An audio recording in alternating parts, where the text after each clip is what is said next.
ସଜବାଜ ହୋଇ ସକାଳୁ 2 ଜଣ ବାହାରି ପଡ଼ିଥିଲୁ ଆମେ। ଦେଖନ୍ତୁ 2 ଜଣ ଆମେ କୁଆଡ଼େ ଯାଉଛୁ। ଯାଉ ଯାଉ ରାସ୍ତାରେ ମୁଁ ଟିକେ ଭିଡ଼ିଓକୁ ବାଗେଇ ଦେଇଥିଲି। ମୋତେ ସେଇଠୁ ମୋ ସ୍ୱାମୀ କହୁଛନ୍ତି ଆଉ ପାଠ ସାଠ ନ ପଢ଼ି ତୁ ଭିଡ଼ିଓ ବାଗେଇବାର ବ୍ୟସ୍ତ। ମୁଁ କହିଲି ହଉ ପାଠ ତ ପଢ଼ୁଛି ଭିଡ଼ିଓ ବି ଟିକେ ବାଗେଇ ଦେବା, କ'ଣ ଅଛି ସେଥିରେ ନା କ'ଣ କହୁନା। ଆଉ ଏଇ ଯେଉଁ ରାସ୍ତା ଦେଖୁଛନ୍ତି ଏଇ ରାସ୍ତା ପଟେ ଆମେ ବାହାରିଥିଲୁ ଆମର କର୍ମକ୍ଷେତ୍ରକୁ। ତ କର୍ମକ୍ଷେତ୍ର କେଉଁଠି ଆପଣ ଦେଖିଲେ ଜାଣିପାରିବେ। ଇଏ ରାସ୍ତା ହେଉଛି ବାବା ଆଖଣ୍ଡଳମଣି ଯିବାକୁ ରାସ୍ତା। ସେଦିନ ସକାଳୁ ସକାଳୁ ବର୍ଷା ବି ଟିକେ ହେଇଥିଲା। ଆଉ ଆମେ ଯାଇ ପହଞ୍ଚି ଗଲୁ 2 ଜଣ କେଉଁଠି ଦେଖନ୍ତୁ। ସେ ମୋତେ କହୁଛନ୍ତି ସେତିକି ଭିଡ଼ିଓ କରିଥା। ତାପରେ 2 ଜଣ ଯାଇ ପହଞ୍ଚି ଯାଇଥିଲୁ, ଟିକେ ଟିଫିନ୍ କରି ଯାଇ ପହଞ୍ଚି ଯାଇଥିଲୁ କେଉଁଠି ଆପଣ ଦେଖିଲେ ଜାଣିପାରିବେ। ଏଇ ଦେଖନ୍ତୁ ଆସି ପହଞ୍ଚି ଯାଇଥିଲି ମୋ କର୍ମକ୍ଷେତ୍ରରେ। ଇଏ ମୋ ହେଉଛି କର୍ମକ୍ଷେତ୍ର, ଯେଉଁଠିକି ମୁଁ ଆସିଥିଲି ମୋର ପରୀକ୍ଷା ଦେବା ପାଇଁ। ଆଉ ଏ କଲେଜ ବି ହେଉଛି ମୋ ସ୍ୱାମୀ ପଢ଼ୁଥିବା କଲେଜ। କର୍ମକ୍ଷେତ୍ରରୁ ବାହାରୁ ବାହାରୁ ପ୍ରବଳ ଭୋକ ଲାଗିଥିଲା। ମୋ ସ୍ୱାମୀ କହିଲେ ତୋତେ ଅପେକ୍ଷା କରି କରି ମୋତେ ଭୋକ ପ୍ରବଳ ଲାଗିଲାଣି। ତ ଆମେ ଯାଇ ପହଞ୍ଚି ଯାଇଥିଲୁ ବନ୍ଦ ଛକରେ ଥିବା ଭଦ୍ରକ ବନ୍ଦ ଛକରେ ଥିବା ନମସ୍ତେ ରେଷ୍ଟୁରାଣ୍ଟରେ।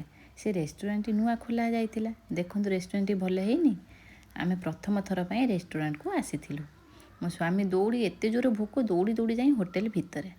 ଦେଖୁନାହାନ୍ତି ମୋତେ ଡାକୁଛନ୍ତି ଜଲ୍ଦି ଆସେ ଭୋକ ଲାଗିଲାଣି ଖାଇବାକୁ।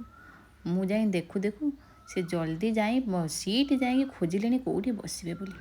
ଏତେ ଜୋର ଭୋକ ମୋତେ କହୁଛନ୍ତି ଜଲ୍ଦି ଆସେ। ତ ଆମେ ଯାଇ ହୋଟେଲ ଏତେ ଜୋର ଭୋକ ଯେ ଦେଖୁନାହାନ୍ତି ମୋ ସ୍ୱାମୀ ଆସି ବସି ଯାଇଛନ୍ତି ସିଟ୍ରେ। ଆଉ ଦେଖିଲେ ଇଣ୍ଟେରିୟର ଡିଜାଇନ୍ ଭଲ ହେଇନି। ମୋତେ ତ ବହୁତ ଭଲ ଲାଗିଲା। ଆପଣଙ୍କୁ ବି କେମିତି ଲାଗିଲା ଆପଣ କମେଣ୍ଟ ମାଧ୍ୟମରେ ଜଣାଇବେ। ଆଉ 2 ଜଣ ଡିସାଇଡ଼୍ କରିପାରୁନଥିଲୁ କ'ଣ ଖାଇବୁ। ମୋତେ କହୁଛନ୍ତି ତୁ କ'ଣ ଖାଇବୁ। ମୁଁ କହିଲି ମେନୁଟା ମଗାଅ, ଆଗ ମେନୁ ଦେଖିଲା ପରେ ତାପରେ କ'ଣ ଖାଇବା ଡିସାଇଡ଼୍ କରିବା। ମୁଁ ତ ଭିତର ଡିଜାଇନ୍ ଦେଖିକି ମୋତେ ବହୁତ ଭଲ ଲାଗିଲା, ମୋ ମନ ଲାଖି ଯାଇଥିଲା। ଆଉ ତାପରେ 2 ଜଣ ମିଶି ଖାଇବାରେ ପୁରା ବ୍ୟସ୍ତ। ସ୍ୱାମୀଙ୍କ ମନ ଆଉ କେଉଁଠି ନାହିଁ ଖାଦ୍ୟ ଉପରେ। ମୁଁ ପଚାରିଲି ଖାଇବା ଭଲ ହେଇଛି। ମୋତେ କହିଲେ ହଁ ବହୁତ ବଢ଼ିଆ ହେଇଛି ଖାଇବା, ଟେଷ୍ଟି ହେଇଛି। ଦେଖୁନାହାନ୍ତି ମୋ ସ୍ୱାମୀ ଖାଇବାରେ ବ୍ୟସ୍ତ। ମୁଁ କହିଲି ମୋ ପଟେ ଟିକେ ମୋବାଇଲ ବୁଲେଇ ଦିଅ। ମୋ ପଟେ ମୋବାଇଲ ବୁଲେଇଲେ, ମୋ ବୁଲଉ ବୁଲଉ ଖାଦ୍ୟ ପଟେ ବୁଲେଇଲେ। ଦେଖୁନାହାନ୍ତି ବିରିୟାନୀକୁ କଚମ୍ବର ଆଉ ବହୁତ ଟେଷ୍ଟି ଥିଲା। ଆପଣ ବି ଆସିଲେ ଭିଜିଟ୍ କରି ଯିବେ ଏ ରେଷ୍ଟୁରାଣ୍ଟକୁ। ଲେଗ୍ ପିସ୍ ମୁଁ ଖାଏନି, ମୋ ସ୍ୱାମୀଙ୍କୁ କହୁଥିଲି ତମେ ନେଇଯାଅ ଲେଗ୍ ପିସ୍।